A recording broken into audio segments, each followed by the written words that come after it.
what we're going to be going over here is a learning, or what they refer to as an experience curve here. And we're going to be specifically looking at the incremental time model, or what they refer to as the Crawford's model.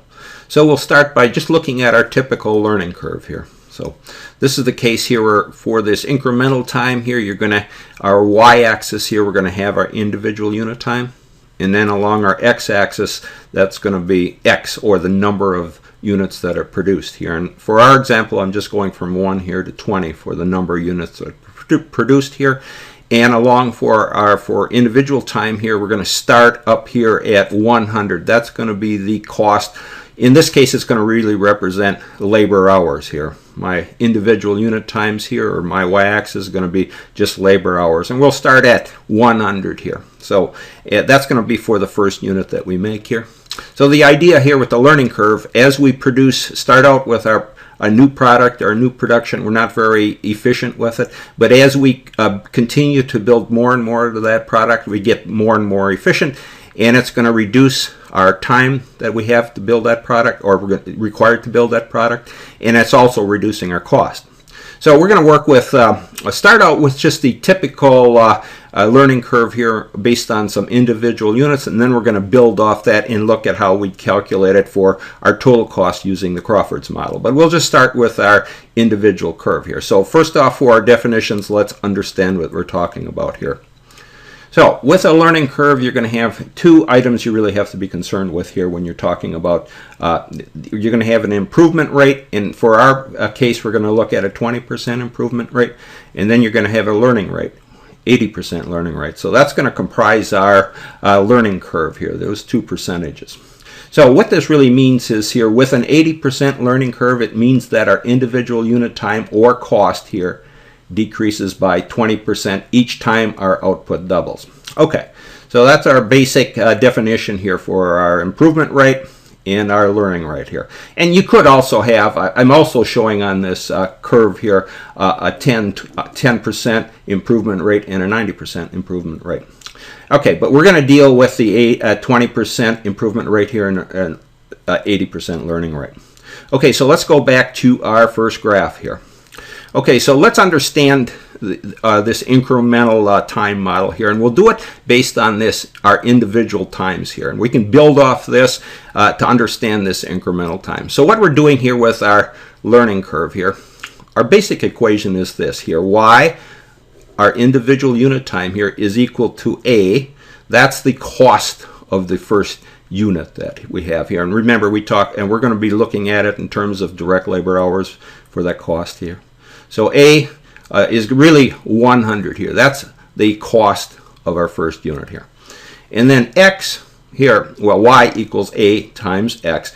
X is the number of units that are produced here, and it's raised to the power here of B.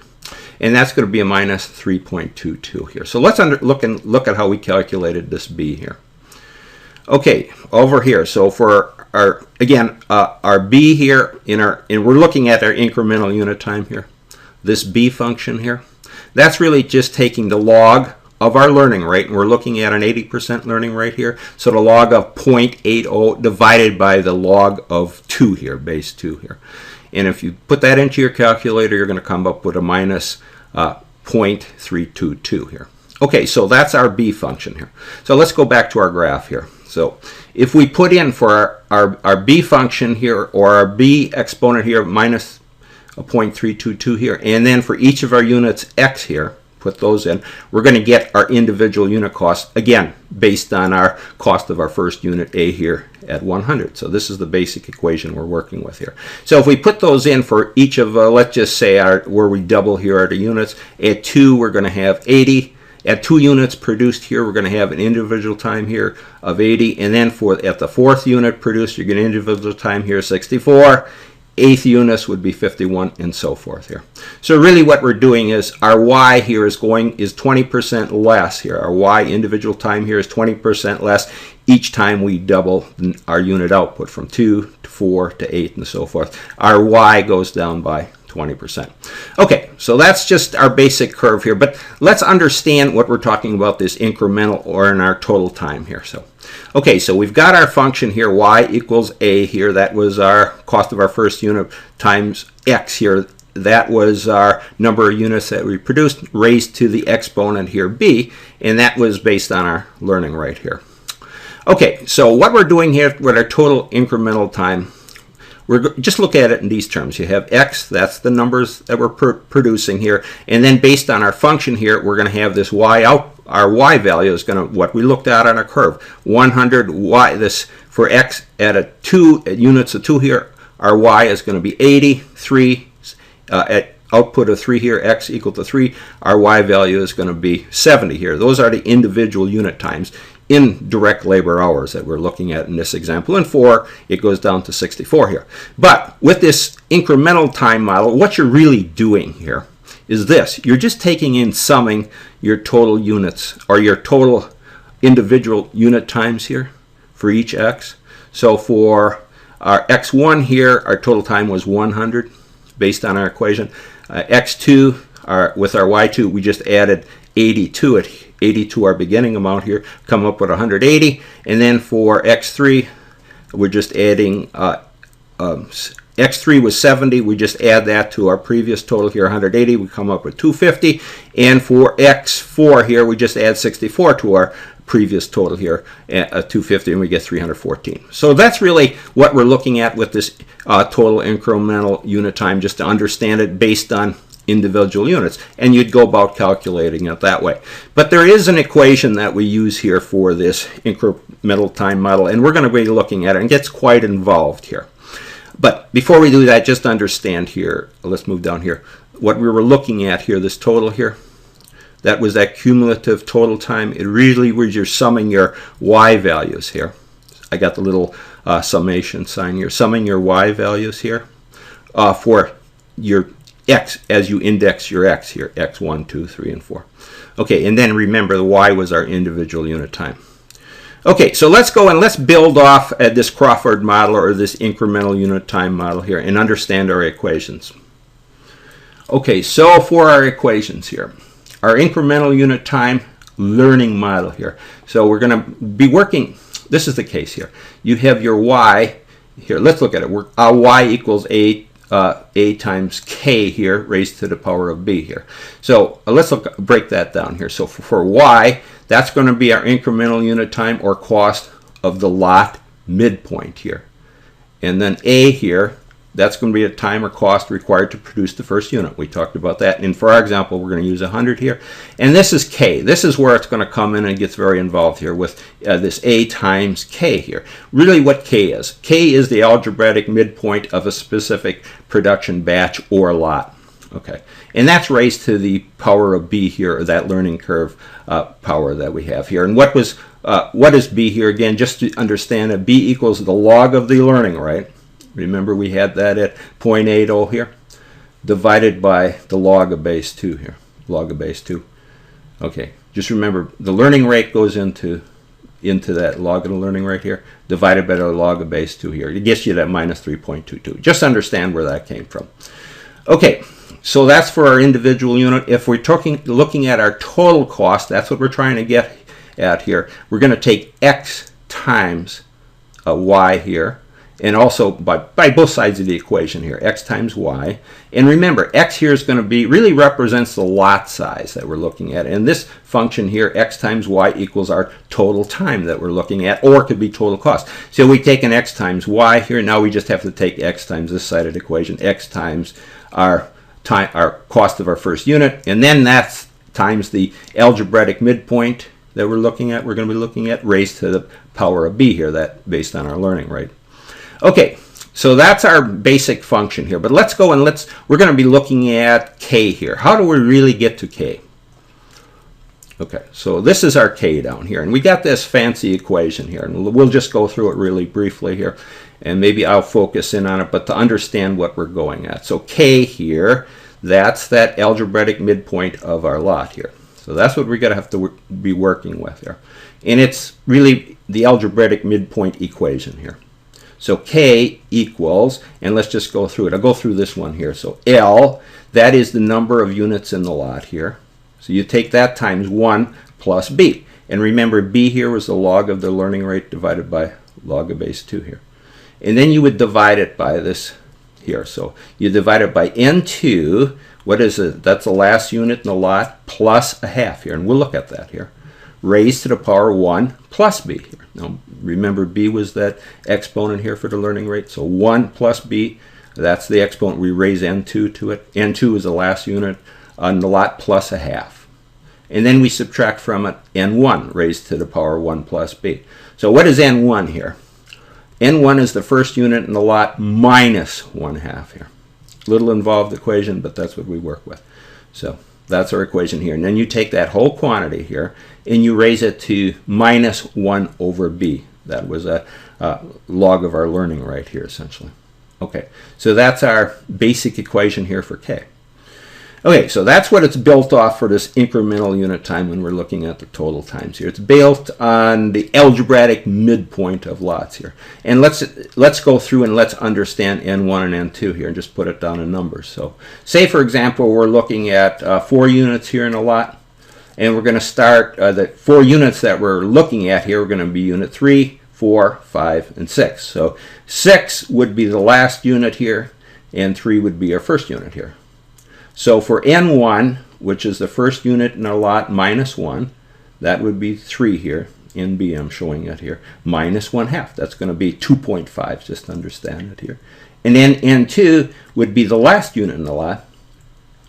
That was the last unit in the lot plus a half here. So let's just say it was 6 here. So we'd add a half a unit to that. So that's NE here. N2 would be NE 6 here plus 1/2 to 6.5. Okay, so that's a function here for our algebraic midpoint of our equation here. Just to understand, that's how we're gonna determine our total time here. We went through it going through the incremental time and summing it, but this is our equation here when we're going to be looking at total time. And then one just last thing here, just so we understand our b here. That was our log of our learning rate divided by log 2, and I'm showing it here. And if we went for our 80% curve here, log b was 0.80 divided by log of base 2, and that was 0.80 was 0.09691 here, minus that, divided by 0.301 here. You're going to come up with a minus 3.22 here. And that's looking at our log here, base 2 times x here. And that's equal to a natural log of x. That was a learning rate. Put it in here, divided by natural log of 2. Showing that here. Natural log, ln here, 0.80 here, ln here, 0.2. And just to point out one thing here. If we go back to this equation here where you see this 1 plus b here, a 1 would be a unit here, and when we talk about plus b here, if our b is that minus 0.322 here, then 1 plus b would be like 0.678 or whatever that is. So it would be 1 plus the negative b amount here for both of those, all those numbers here. Okay, so that's how we get that. Okay, so now we know what our equation here for k. So now let's just go over and let's look at our graph here. Okay, so just remember, the first graph we had that incremental unit time here along our axis. Now I'm showing the case here for our cumulative total labor hours, our total time here along our y-axis here, and that's really our x times y here, and x is our lot quantity here. So we would started out at 100 here. I'm showing 2 lines here, just not make any confusion here. This green line, which we showed up above, that was based on a 90% learning rate here.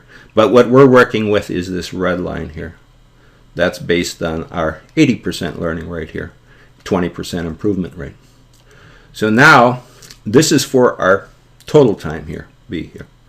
So using our algebraic midpoint here, that k, that fancy function that we went through, that was our algebraic midpoint of the lot here. So this is how we develop our curve here. That y equals a here, times k, the algebraic midpoint here. A was the cost of the first unit here. And then b here is that exponent here based on our learning rate that we have, that log of the learning rate divided by the log of base 2 here. But this line really is also includes that x quantity. So whatever quantity you have here, you take it times your y function here based on that k algebraic midpoint here to get your total time here.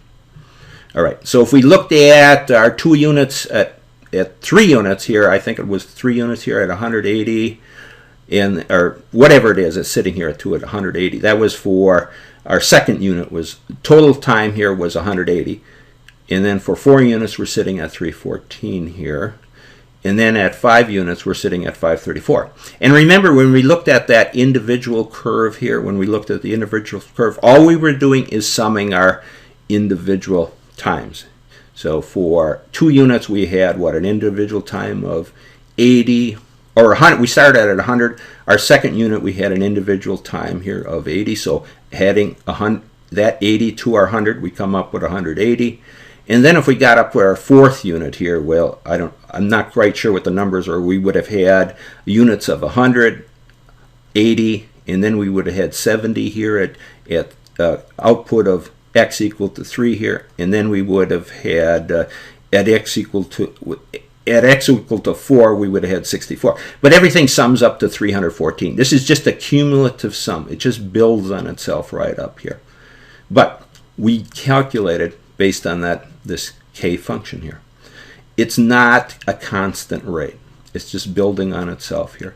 It's just a cumulative rate. Whatever your previous amount was, you would add for your x output and your y function here. You just keep on adding to it here. So you'd have to add it, each of these units, you'd have to add up. So whatever you have here at 534, you just keep adding all those up here, and you're going to get at 16, you're going to come up with 892. So the 16 here, that 892 includes all your output here from 1 on up here. Okay, so total time here, number of units produced here, and then our total hours here on our y-axis here, x equals our lot quantity here, which is really those numbers produced here, times y. But y is this function here based on k, the algebraic midpoint of the lot. Okay, so let's just go over here and sum up what we've done here. So for our incremental model here, our total time, that was x, that was our lot quantity here, times y, that was the cost, y here, that's the cost of our midpoint, and that equals x again times, that was for our total time here, would be x, that was our lot quantity here, times a, the cost of the first unit here, and we based that on 100 here, and it was 100 hours, we just based it, it could be like 100 could represent a percentage of, but I'm saying that's 100 hours here, times k, that was the midpoint of our lot here, raised to the b here. All right, so that's it here. But b, remember that was that log of the function here. But just going down here with k, just to go look at it one more time here. Here it is, k equals, and that's that fancy function that we went through here. Or a fancy algebraic midpoint of the lot here. That's what we went through earlier here to explain what k is. I could back off and look at it. And just remember that learning rate here, this b here, that was log of 0.80, our 80% learning rate divided by log of 0.2 here, or log of 2.0. That gives us minus 0.322 here. But then when we put it in this equation, just so you understand what's going on in this equation here. When this b here, well, it's 1 plus b here. So 1 plus a minus 3.22 is going to give you what? 6.78, 0.678, something like that. So, and then that L here, that was the number of units in the lot here. Whatever L would be a number of units in the lot here. N2 here was the last unit in the lot plus 1, and that's raised to 1 plus b here. 1 plus b is minus 0.322 or 0.678, something like that.